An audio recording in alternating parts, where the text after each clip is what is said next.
It's finally here. It is election day. It is the Super Bowl of politics. And yes, I have voted. Have you? If you haven't, stop this video right now, get to the polls, or at least make a plan to vote after work or sometime this afternoon, because we can and we will win this thing if everyone gets out there and votes, if we swap the polls, make it too big to rig. And, we're already getting early signs, early data points that show a promising night tonight. I'm getting really excited. And in fact, on CNN, they are already sounding the alarm. They are ringing the alarm bells saying that the math doesn't work for Kamala Harris. Take a look at this.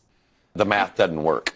The Democrats are down 1.7 million early votes in the battleground states. In urban areas, they are down 1.4 million votes in the battleground states.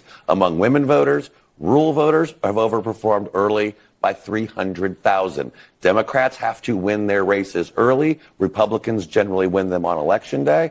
And the margins don't add up right now for the Democrats in any of these battleground states. He is 100% correct. Now, a lot of people were worried that these huge gains in early voting, especially vote by mail, was essentially just moving people who would have voted on election day and moving those votes earlier in the cycle. But that doesn't appear to be the case, because take a look at Arizona. This is the best example. So according to Axios, Arizona Republicans take big early voting lead into election day. That margin in Arizona was 200,000 votes. So a lot of people were worried that turnout on election day would drop down for Republicans because the theory was maybe they had voted early.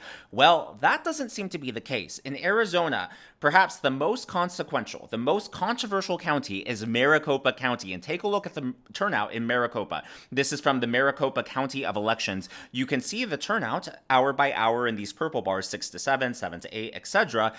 Obviously, turnout was highest right before work. You see it drops down 7 to 8 when people are driving to work, rush hour, whatever, and it's starting to slowly creep back up. But you'll notice, even in Maricopa, not only are Republicans beating unregistered independent voters and Democrat voters, they are double in Maricopa the Democratic turnout. That is huge. And if we take a look even closer, again, this is Maricopa County.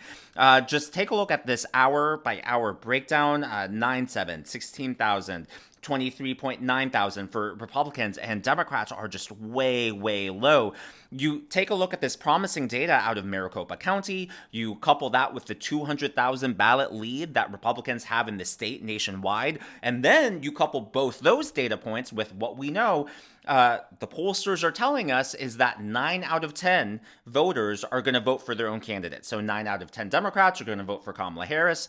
9 out of 10 Republicans are going to vote for Trump Vance. That means only 10%, give or take, are going to cross over or vote third party. Promising news for Republicans right there. But it's not even Arizona. Take a look at Florida.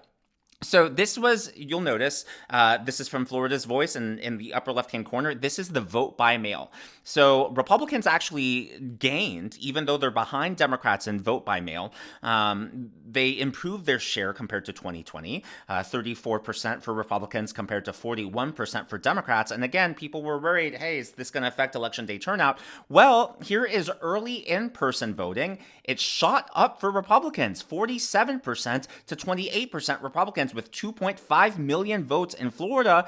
And how are things looking now, today, election day? So far, Republicans holding strong at 45.88%. This is a 19.83% advantage over Democrats on election day in Florida. If this holds up, huge. I mean, Trump, I don't want to say shoo-in, but I don't think anyone considered Florida to be a battleground state. However, if he wins by huge margins in Florida, if he wins Arizona by a large margin, 5 points or more, I mean, we are talking about a map that perhaps no one thought possible. This is, it's early in the day. Get out there and vote. I don't want to hype this up too much, but as you can tell, I'm talking fast. I'm not doing this because I'm in a rush.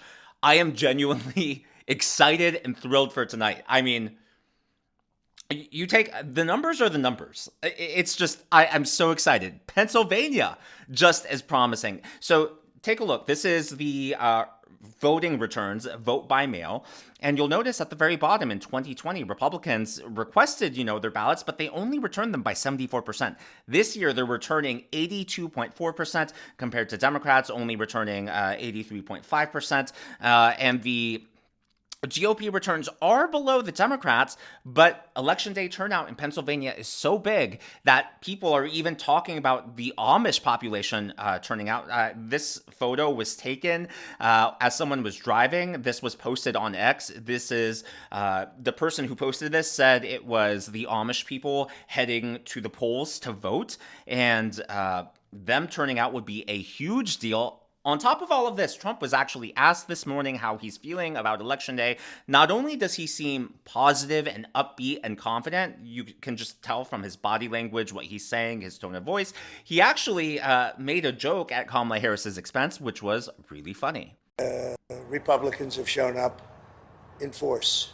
So we'll see how it turns out. But it seems that they have really shown up in force. I just got a call from Dan Patrick in Texas. He said they've never seen anything like it.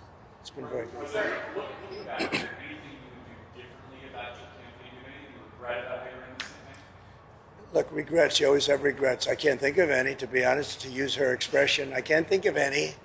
I ran a great campaign. I think it was maybe the best of the three.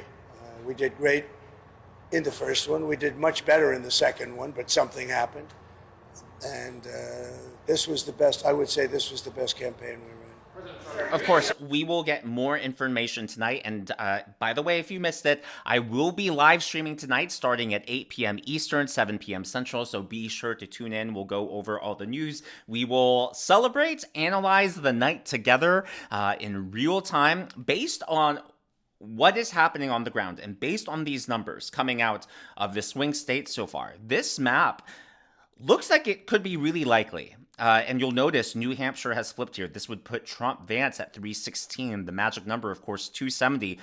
But I think Minnesota is actually in play. I think Virginia is in play. I think New Jersey is in play. I think New Mexico is in play. But again, that only happens. It only matters if you turn out and vote. But this, I mean, the numbers coming out of Arizona, Pennsylvania, Florida, I mean, just mind-boggling. I was excited going into today, but actually seeing these numbers come out, I mean, let's just hope nothing happens in the middle of the night, right? But the reason we should all feel excited, in addition to what they said on CNN, in addition to all the numbers coming out, is just take a look at how the media is reacting. The votes haven't even been tallied yet. And yet on Morning Joe this morning, Joe Scarborough just went on a completely unhinged tirade. It was filled with lie after lie.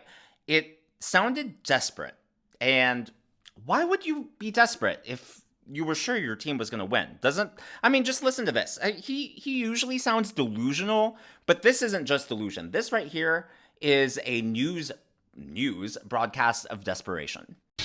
We still have an electorate, 70 million plus, that will be voting for a man who said he was going to assassinate for treason the chairman of the Joint Chiefs because he didn't support him on January the 6th, who said just in the recent days he was going to execute Liz Cheney with a firing squad, nine guns pointed and shooting at her face.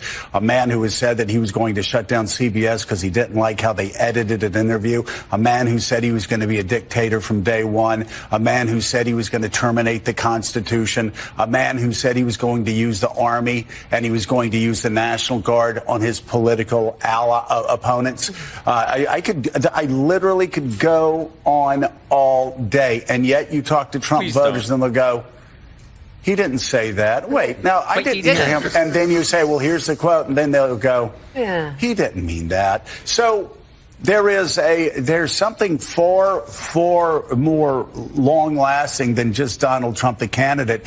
There is a sort of Russian embrace of disinformation, a radical devaluing of truth over the last 9 to 10 years, and a complete ignorance on civics and what the term Madisonian democracy even means, what checks and balances even means, what judicial review even means, what the rule of law even means.